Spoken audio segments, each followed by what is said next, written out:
不用那么早静止。I'm 50-50. Setuju di band, yeah, setuju di band. If Hendra and Hassan will learn this, they can play till 50 years.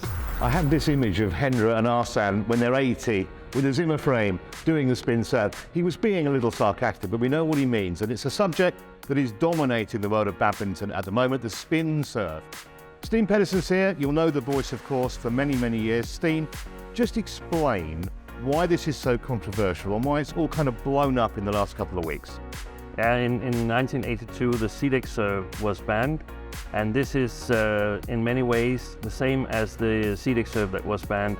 The serve, when struck, spins in unpredictable directions, often with the cork facing upwards, making it very difficult for players to return. And Marcus Rensøy, the Dane who used this in competition, did this just appear out of nowhere? Because he must have been practicing this for quite a while. He must have been practicing it because the way that it's new is that it affects a pre-spin of the shuttle and holding it in a very, very special way. We can see in the few tournaments where it's been used in Polish Open and Swedish Open that players have difficulties returning it, leading to a direct point.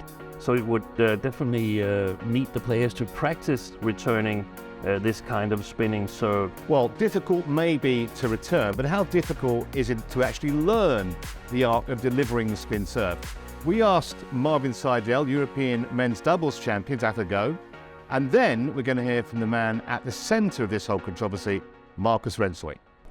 I was able to do it maybe after 1.5 to 2 weeks of consistent practice in matches, but then I had, of course, a few mistakes still. I have to say I'm a little disappointed that they didn't let us try it out in one big tournament. I think the best players in the world can receive that serve if they train it a little bit. So I think BWF should give it a chance, to be honest. I just think it's really fast that they make a decision and actually is banning it. So that just really surprises me, actually. Well, it was just 6 weeks after Marcus first used that serve in the Polish Open that the BWF banned it. Was that too quick? He thinks so. What do you think, Steve? I think it was the right decision by BWF to temporarily ban it because we're at a very specific timing just ahead of the Olympic qualification period, and nobody really knew who was capable of mastering this spin serve and what would have happened in the tournament. So I can understand that BWF would not risk something very uncontrollable in the World Championship for mixed team, the Sudirman Cup, and also the Malaysia Masters. Okay, so Rensøy thought it was too quick. You might very well think he's biased. What about some of the other top players in the game? We asked them.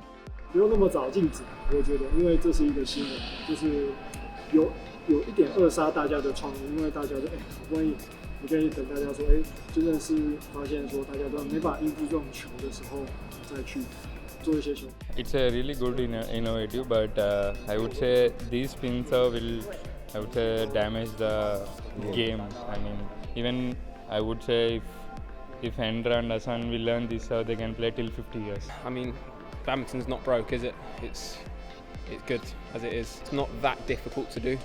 That's the only thing, and like I can do it with probably about 3 weeks practice. So if you had years of practice, it might get to a point where it is impossible to return. If everyone learns how to receive it, I think it could be like good for the sport as well, or kind of a special feature, or how do you call it? So if no one could return it, I would just say, yeah, for sure, ban it directly. And the other things is people will not training badminton anymore. They just come to the training. A coach, we don't need the training. We just training spinning serve. Is boom, finish. So a total mixture of opinions there, but of course, this isn't the first time that a serve has caused controversy in the world of badminton. Go back 40 odd years, Steen, to the CDEC serve. Maybe some of our younger viewers may not remember that. Just explain to them what it was and the impact that it had on the sport. Yeah, the CDEC serve was a controversial innovation as well by the CDEC brothers from Malaysia. You basically had first contact between the racket and the shuttle on the feathers, and that made the shuttle spin very difficult to return as well in the low serve. How different is the Sidek serve from the spin serve? Are there any similarities or not? There are some similarities. The really good version of the Sidek serve also had the shuttle turning upwards with the cork and making it really, really difficult to return. But the Sidek serve was allowed for over a year before it finally got banned. Okay, well, we've heard from some players. What about the coaches? What do they think? Well, we asked a few, and by the way, they might have played a bit in the heyday as well. I can see similarities to a different serve back in the times, like the Sidek serve where you hit the feathers before, and the rallies as such, with the very little evidence we have right now, is that you won't get many rallies. Is that what we're looking for in badminton? For me, is badminton is we need to the technique, skill, speed, power, physically, mentally. They are included. There is a badminton sports. But if you spin service, then look like badminton is a gamble sport. Well, Park Ju-bong, who we heard from there, was of course heavily involved in '82 in the All England, where the Sidek serve was allowed. Sidek serve was allowed, and there were no really surprise winners of the All England that year. Park Ju-bong himself, he was 18 years of age that time, lost in the semi-final. Tournament was won by the Sidek brothers, by the way. Oh, well, there you go. And badminton, of course, isn't the only sport where they're having to discuss innovations and make decisions. Golf at the moment is experimenting potentially with a ball that won't go as far because the powers that be think the players are hitting it too far, and they have different views. Rory McIlroy, you've probably heard of him, he says, yeah, fine, no problem. Justin Thomas, who's an American, a major winner, he says, no, doesn't need changing. So rather like badminton, they've got different views. And one thing that Justin Thomas did say, which amused me, he said, we don't need to change it. He said, times are getting faster for the 100 metres, but we don't make it a 105 metre race now so that the times don't get quicker. And that's kind of interesting. He said, we don't raise the net in NBA basketball to 13 feet, it's 10 at the moment, so we can get fewer points because they're scoring too many. And I can kind of see both sides of it, Steve. Yeah, it's all very interesting. All sports are looking for innovation, but they're also making sure to protect the sport. And a good example is table tennis, where it's not allowed to pre-spin the ball before the serve. So that's a little bit like what they're doing here, banning the pre-spin in badminton. It's a good point, and it's one that certainly wasn't lost on Ben Lane. And you can't actually put a spin on the ball before the serve, so I guess we're a racket sport, and it makes sense to put that rule in if people were getting a crazy advantage from it. So a total mixture of opinions there, but of course the real decision, I think, for the BWF, is this going to harm badminton as a spectacle? What do you think? Yeah, that's a good question, and I think the answer is that we don't really know because it's been banned so quickly, which I think is right, and I think actually probably it needs to be banned for the entirety of the Olympic qualification period. But all sports are looking for something that gives them an edge in terms of fan base and development, and it could be interesting to see if we can think out of the box in badminton to come up with ideas on the back of this spin serve.